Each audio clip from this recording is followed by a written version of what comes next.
I'm catching up today on that red pepper dip called Muhammera that I took a photo of instead of taking a video of. And by the time I'd made the dip, it was too late. I didn't have any more ingredients. So what I did was I grilled 2 red peppers, and once they're grilled and the skins have charred, very, very gently, of course, you can peel those off quite easily. But I'm not too precious about it. There are a few bits of skin left at the edges that go around, because if you cut them in half and pop them under the grill, then not everything gets a good grilling.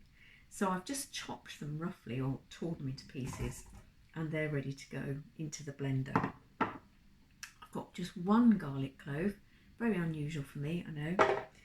And then I'm going to do the juice of half a lemon. So I'll just very quickly add that.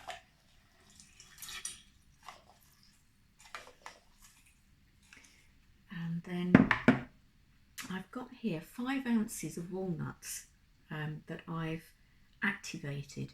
So I've soaked them for some hours, and then I've given them a good rinse and drain. Now, walnuts are rich in omega-3, but nuts and grains are better soaked before you either cook or just eat them, because the soaking time helps to break down phytic acid and other anti-nutrients that stop you absorbing great nutrients in the nuts or the grains. So I'm going to add those lovely walnuts, rich in omega-3. We've got red pepper, lovely source of antioxidants there. Next, now this recipe traditionally would have a tablespoon of pomegranate molasses, but I've run out and I haven't been able to get any locally.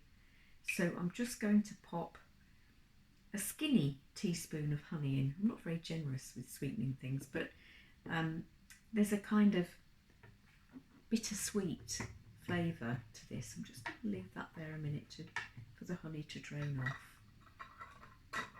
because I also want to use it, the same spoon at the other end, to grab a teaspoon of a lovely smoky paprika.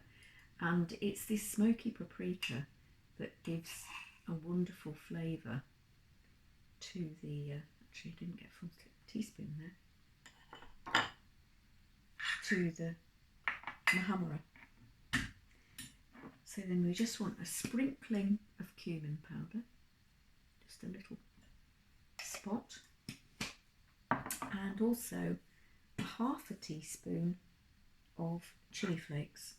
But I say chilli flakes, these should be red pepper flakes, and of course these are a form of pepper, but these chilli ones are slightly hotter. So I'm just going to be not quite so generous, maybe put more like 1/4 teaspoon in, because otherwise it can get too hot and sparky.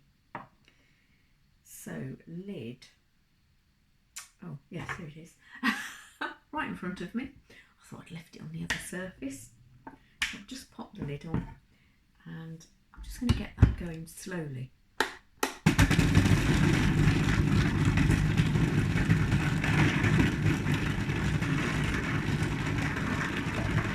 Now I'm going to turn it up a little bit, and I'll make a horrible racket, but this one, this blend is useful because it's got a measured sort of ram that you can pop down into the centre of the lid and help push things down while it's actually in the blender.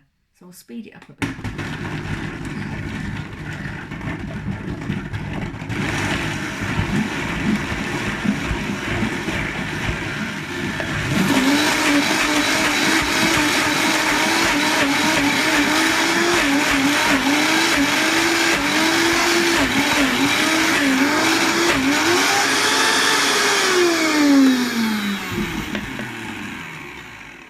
So again, you can leave this one as sort of chunky or as smooth as you like.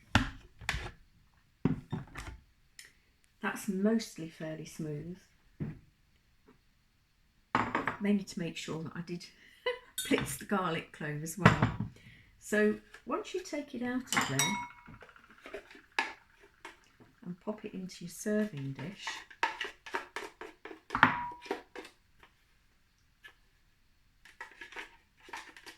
And this, of course, is a gorgeous protein-rich dip because of the walnuts, as well as being high in antioxidants.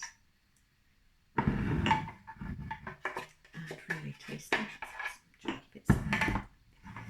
Then what you do is just use about a tablespoonful of olive oil.